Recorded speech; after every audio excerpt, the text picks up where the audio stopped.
সম্মানিত ভিউয়ার্স, আশা করি সকলেই ভালো আছেন। তো দেখুন, বৃষ্টির ভিতরে চলে এসেছি মেহেরপুর বাণিজ্য মেলা মাঠে। আর এখন কিন্তু বৃষ্টি চলমান রয়েছে। ঠিক এই সময় কিন্তু বাণিজ্য মেলার মাঠের সামনে কিন্তু রয়েছি। আর আমরা এখনই কিন্তু বাণিজ্য মেলা মাঠের ভিতরে প্রবেশ করব। আর এই যে দেখুন, প্রচুর পরিমাণে কিন্তু মেঘলা আবহাওয়া, কিন্তু চলে এসেছি বাণিজ্য মেলাতে। আর আসলে এই যে আমাদের বড় ভাই কিন্তু পেয়ে যাবেন, এই যে সুজন শিকদার ভাই কিন্তু এখানে কিন্তু রয়েছে। ভাই কেমন আছেন? ভালো আছি, আপনি ভালো আছেন? জি ভালো আছি। তো আমার দর্শকরা অনেকেই জানতে চাচ্ছে যে মেলা আর কয়দিন থাকবে না থাকবে। আমরা এখনো সঠিক বলতে পারবো না, তবে আমরা সঠিক যাই না, আমরা ডিক্লেয়ার দিয়ে বলবো। ডিক্লেয়ার দিয়ে দেবো। তো প্রিয় ভিউয়ার্স, আপনারা শুনেছেন যে এখনো সঠিক কোনো সিদ্ধান্ত আসেনি। যদি সিদ্ধান্ত আসে অবশ্যই আমি ভিডিও করে আপনাদেরকে বলে দেবো, বা কমেন্টে আপনাদের অ্যান্সার দিয়ে দেবো যে এই মেলাটি আর কয়দিন বাড়াবে। মেলাটি কয়দিন রয়েছে আপনাদেরকে এখন বলছি না।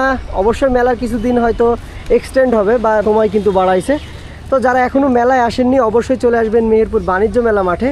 আর যদি কেনাকাটা না করে থাকেন তাহলে এসে অবশ্যই কেনাকাটা করে যাবেন। তো এই ভিডিওটা কিন্তু আর বড় করতেছি না, ভিডিওটা এখানে শেষ করব।